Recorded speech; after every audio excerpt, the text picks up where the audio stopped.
5, 4, 3, 2, 1.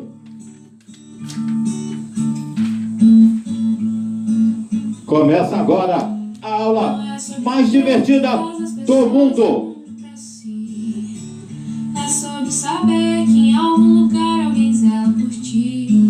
E quem pediu a música de hoje foi a professora Luísa Mara. Ela é professora de Artes, Empreendedorismo e CME, Cidadania, Moral e Ética. Tá aí, professora Luísa Mara, a música que a senhora pediu.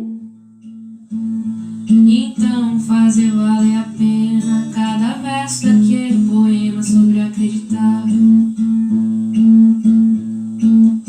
Não é sobre chegar no topo do mundo, sabe? Aí, muito legal, minha querida e linda turma de nono ano, turma de artes.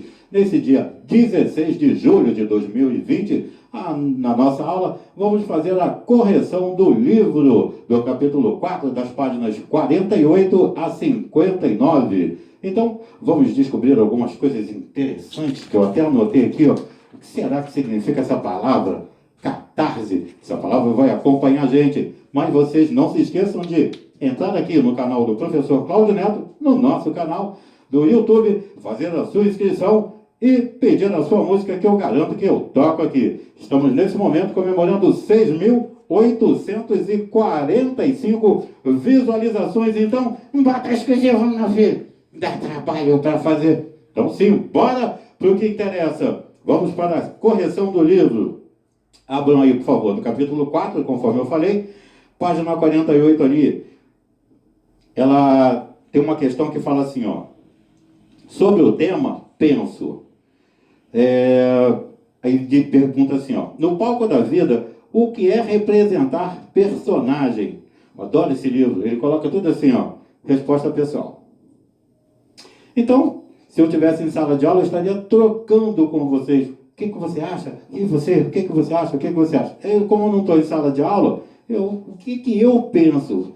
Bom, eu anotei aqui, ó. Primeiramente é viver, amar, desejar e fazer o bem. Ser verdadeiro, ser positivo e não temer desafios. Afinal, como disse Maikira, no caso Maria Teresa do Guarujá, São Paulo, uma pensadora moderna, ela disse: se o mundo é o nosso palco, a vida é nossa arte, nossa música. Nós somos os músicos. Protagonistas que somos, devemos escolher tocar e apresentar sempre um show inesquecível. Ouça, faça da vida um belo espetáculo musical. Muito bacana, né? Isso me lembra a parábola do monge e do escorpião. Eu gosto muito de falar isso em sala de aula. Essa parábola diz o seguinte: um ocidental não conseguia compreender o modo de vida e de pensar dos orientais. Então ele foi lá para o Oriente para ver se ele conseguia entender um pouco. Assim que ele chega na cidade, ele observa um monge tentando salvar um escorpião. E o escorpião toda hora tentando picar o monge.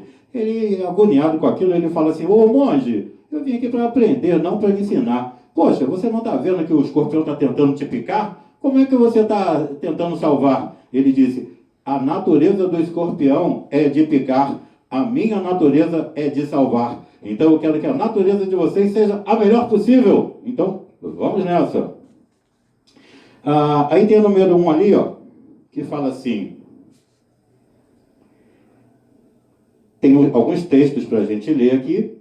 Né? Tem o texto 1, texto 2, texto 3, que está na página 49, texto 1, texto 2. E na página 50 tem o texto 3. Eu também fiz umas pequenas anotações aqui. Aí, na página 50, tem ali o número 1. Aí está dizendo assim, ó. Os três textos trazem falas trazem falas e pontos de vista que se complementam no objetivo de definir o teatro. Sobre isso, destaque e explique dos três textos. Letra A, uma semelhança. A letra B, uma diferença. Bom, aí ali está dizendo também resposta pessoal. Bom, Se é pessoal, eu entendi o seguinte: nos 3 textos é possível perceber que é preciso, em relação à semelhança, tá? Nos 3 textos é possível perceber que é preciso a participação de mais de uma pessoa para o trabalho existir, o teatro existir, perdão, entre personagens, entre plateia e entre ator, e entre atores, ou seja, entre personagens, entre plateia e ator e entre atores, ok? E uma diferença, eu anotei assim, ó, o texto 1 destaca a interação total dos participantes em que estes eram criadores e destinatários, enquanto o texto 2 constrói uma separação entre o ator e espectador. Já o texto 3 traz o conflito, a contradição e o enfrentamento como elementos principais para a construção do teatro. Aí na página 51, aqui do lado, tem um quadradinho aqui, né? Tem ali o número 2. Em cima tem o número 2. Aí tem a letra A, que está marcando assim, ó. De que forma um personagem pode estar presente, mesmo sem ter necessariamente um ator representando ele? Resposta pessoal. Bom, aí de novo eu entro aqui com o que eu acho. É o que eu acho, tá bom? Eu coloquei assim, ó. O texto pode fazer referência ao personagem e o cenário também pode conter essas referências, seja com imagens, sons e ou objetos. E na letra B diz assim, ó. Junto ao protagonista, o antagonista é considerado o personagem fundamental no teatro. Normalmente o antagonista, olha que questão legal. Normalmente o antagonista é considerado o vilão, mas não é sempre assim. Na verdade, o antagonista é a principal oposição ao personagem principal. Então, o antagonista não precisa ser sempre um humano. Pode ser um obstáculo, um animal, um sentimento e etc. Eu lembrei, por exemplo, aí, ó, Parque do Dinossauro, ali naquele parque onde saiu os bichos, ali. E na número 1, diz assim, a página 52. Você considera importante conhecer a linguagem do teatro? Por quê? Resposta pessoal. Bom, de novo venho eu com minhas anotações. Eu coloquei assim, ó. Primeiro, o que é a linguagem do teatro? O que é, para que serve, o que esse cara quer com isso, lembra? Bom, o que é a linguagem do teatro? Primeiro vamos observar as 3 modalidades pertencentes aos gêneros da literatura. Entre eles destacam-se gênero lírico, representando o estado da alma, a subjetividade, representada pela voz do poeta. O gênero épico, onde retrata os grandes feitos heróicos que fazem parte da história de um povo, que geralmente mescla-se com figuras sobrenaturais, como é o caso de musas e deuses da mitologia grega, sendo que estes agem contra ou a favor de um determinado acontecimento ao longo da narrativa. Tem também o gênero dramático, refere-se à linguagem encenada, representada pela linguagem teatral, contando com a participação de elementos extraverbais, como o cenário, figurino, iluminação e sonoplastia. A linguagem teatral pertence ao gênero dramático. Aí o drama vem do grego e significa ação. E por falar em grego, o texto teatral teve seu papel de destaque na Grécia Antiga, por volta do século V a.C. As peças apresentadas se baseavam nas tragédias, com o objetivo de levar os espectadores a catarse. Seria isso. Eu botei assim, ó, que é a purificação da alma por meio da libertação das emoções. Com as tragédias surgem outras modalidades do gênero dramático, que são comédia, que é a representação do cotidiano com a intenção de provocar riso através da crítica aos costumes.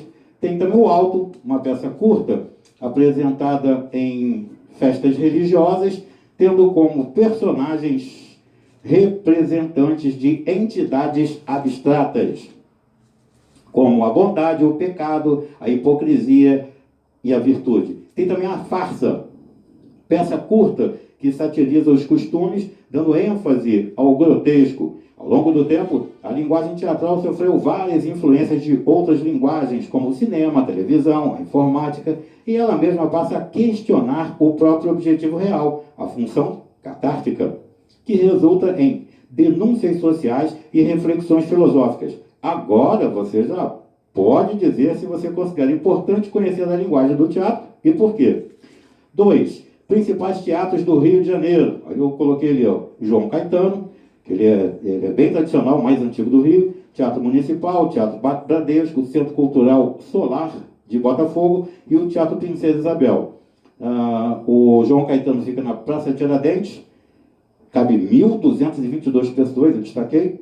O Municipal na Cinelândia, o Bradesco na Avenida das Américas, na Barra, o Solar de Botafogo fica na General Polidoro, em Botafogo, e o Princesa Isabel fica em Copacabana, na Avenida Princesa Isabel. Legal?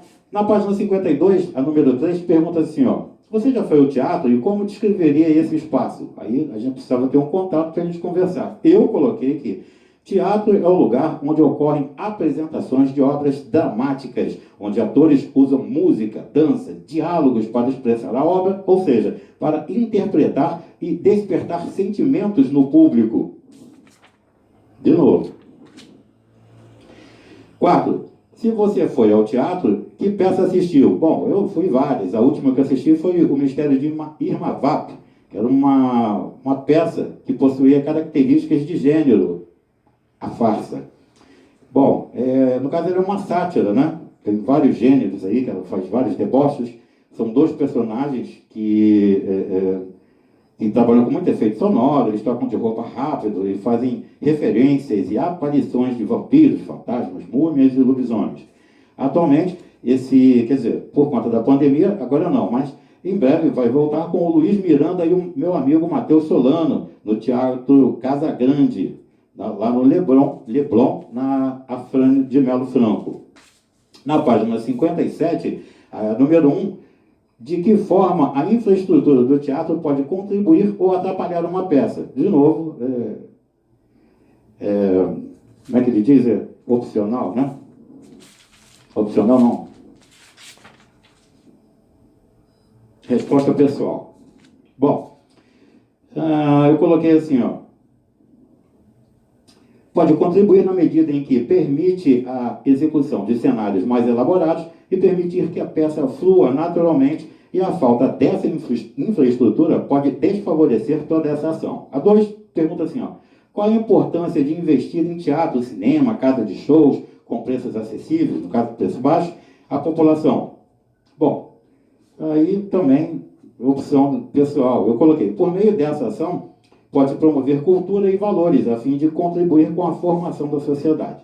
Virando a página, na 58, a número 3 diz assim, ó, as apresentações em espaços alternativos, como praças e ruas, podem aproximar o público? Por quê? Olha a catarse aí de novo. Eu coloquei sim, porque todo esse processo irá aculturar o povo ao fazer as pessoas pensarem e purificarem suas almas por meio da libertação das emoções. E a página 58 tem ali algumas letrinhas, a gente pode tirar isso aí fácil no dicionário, foi o que eu fiz. Monólogo, cena de peça em que o ator, achando-se só, fala consigo mesmo ou se dirige ao público expressando seus pensamentos, as lutas interiores do seu espírito, por exemplo. Na B, a tragédia, peça cuja ação termina, em geral, com acontecimentos fatais. A C é uma tríade. São elementos mínimos que constituem a existência da arte teatral. Ator, personagem, plateia. Legal?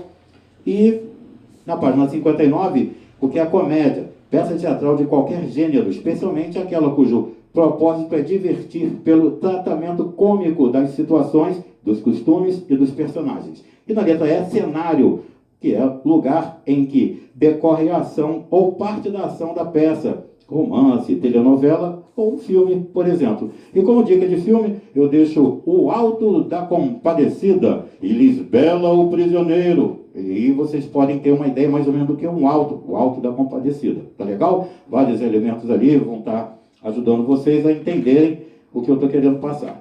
E terminamos, então, o capítulo 4 na próxima semana voltaremos com a dança como expressão do corpo e da alma.